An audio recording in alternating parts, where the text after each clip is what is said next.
Putranto tidak dapat ditimpakan atas akibat tidak terbacanya video rekaman DVR merek G-Lens.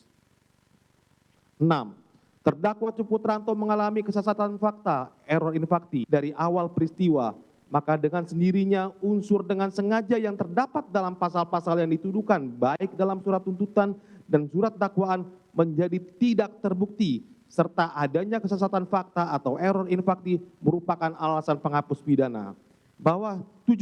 Bahwa terdakwa Cuk Putranto melakukan perbuatannya atas perintah atasannya yaitu saksi Ferdy Sambo selaku Kadif Propam dan menganggap perintah tersebut merupakan perintah kedinasan, perintah di tempat kerja, diberikan di waktu kerja, dan diberikan berpakaian dinas, sehingga telah terpenuhinya alasan pembenar dan pemaaf sebagaimana dimaksud dalam pasal 51 ayat 1 dan pasal 5 ayat 1 ayat kedua KUHP. Dengan demikian, tidak lelah kami ungkapkan bahwa terdakwa Cuk Putranto haruslah mendapat keadilan yang hakiki yang dapat terwujud sebagaimana ira-ira yang harus dimuat dalam setiap putusan pengadilan, yaitu demi keadilan berdasarkan ketuhanan yang Maha Esa. Bahwa dimuatnya ira-ira tersebut bukan hanya sebagai pelengkap atau pemanis sebuah putusan, namun merupakan tanggung jawab penuh kepada Tuhan dalam memberikan sebuah keputusan, karena hukum dan keadilan adalah berasal dari Tuhan. Sebelum menutup duplik ini, kami tidak lelah untuk mengucapkan terima kasih sebesar-besarnya kepada Majelis Hakim terhormat dan Jaksa Penuntut Umum yang kami hormati. Namun kami yakin bahwa Majelis Hakim yang terhormat yang memimpin jalannya persidangan akan berlaku objektif, bijaksana, dan tidak memihak. Kami yakin dengan adanya duplik ini, yang mulia Majelis Hakim akan lebih sungguh-sungguh menilai apakah terdakwa Cuk Putranto memang memiliki niat jahat, kesalahan, dan dapat dipertanggungjawabkan secara pidana yang telah kami uraikan baik dalam nota pembelaan dan duplik ini, yang menjadi satu kesatuan yang tidak terpisahkan, bahwa terdakwa Cuk Putranto tidak memenuhi unsur-unsur pasal 33 Undang-Undang ITE dan pasal-pasal lainnya yang didakwakan oleh Jaksa Penuntut Umum, sehingga kami terus mengulangi dan mengingatkan bahwa terdakwa Cuk Putranto dalam perbuatannya dilindungi oleh pasal 51 ayat 1 KUHP dan pasal 51 ayat kedua KUHP sebagai alasan pembenar dan pemaaf, serta terdakwa Cuk Putranto mengalami sesat fakta, error in facti dari awal peristiwa terjadi yang merupakan alasan penghapus pidana. Kami berharap Majelis Hakim terhormat yang dalam musyawarahnya dan memberikan putusan dalam perkara ini akan selalu mendasari fakta-fakta persidangan sesuai dengan prinsip-prinsip kebenaran dan prinsip-prinsip kemanusiaan, sehingga didapat memberikan putusan yang seadil-adilnya sesuai dengan ira-ira demi keadilan berdasarkan ketuhanan yang Maha Esa. Berdasarkan uraian-uraian di atas, maka kami selaku tim penasihat hukum terdakwa Cuk Putranto memohon kepada Yang Mulia Majelis Hakim agar berkenan memberikan putusan terhadap terdakwa Cuk Putranto dengan amar sebagai berikut. 1. Menerima seluruh duplik yang diajukan oleh terdakwa dan tim penasihat hukumnya. 2. Menyatakan terdakwa Cuk Putranto tidak terbukti secara sah dan meyakinkan menurut hukum melakukan tindak pidana sebagaimana didakwakan dan dituntut oleh Jaksa Penuntut Umum. 3. Membebaskan terdakwa dari seluruh dakwaan dan tuntutan Jaksa Penuntut Umum. 4. Melepaskan terdakwa dari seluruh dakwaan dan tuntutan Jaksa Penuntut Umum. 5. Mengembalikan barang bukti kepada yang berhak. 6. Merehabilitasi nama baik, harkat, dan martabat terdakwa dengan mengacu pada ketentuan Peraturan Pemerintah Nomor 92 Tahun 2015.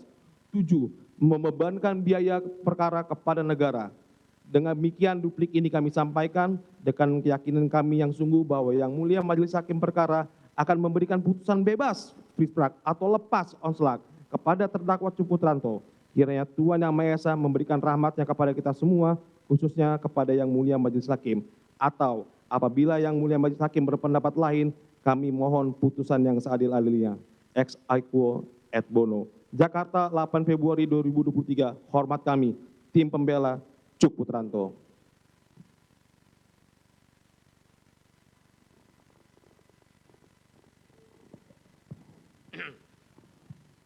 Demikian tadi pembacaan duplik dari tim penasihat hukum Cuk Putranto, dan tentunya setelah pembacaan duplik tidak diberi kesempatan lagi kepada penuntut umum untuk menanggapinya, dan tentunya tetap dengan replik tuntutan dan semula, ya.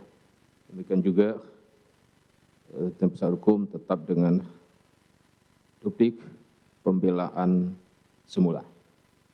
Dan selanjutnya agenda persidangan perkara ini akan masuk kepada putusan.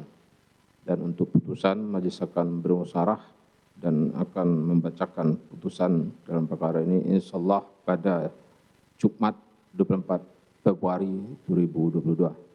Ya, saya kira cukup jelas, tidak ada pertanyaan. Maka sidang dalam perkara ini dinyatakan ditutup dan ditunda.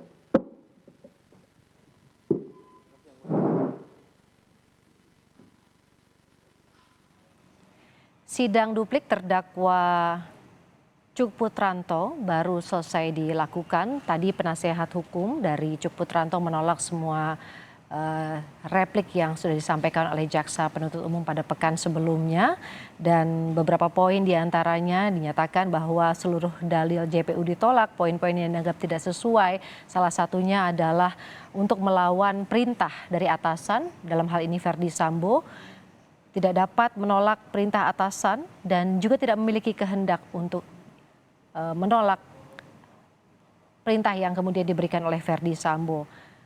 Dalam hal ini juga terdakwa Cuk Putranto sebelumnya juga pernah berupaya untuk menolak perintah Verdi Sambo, namun kemudian ada tekanan yang kemudian disampaikan oleh Verdi Sambo, dan Verdi Sambo kemudian menyatakan bahwa akan bertanggung jawab jika terjadi sesuatu hal.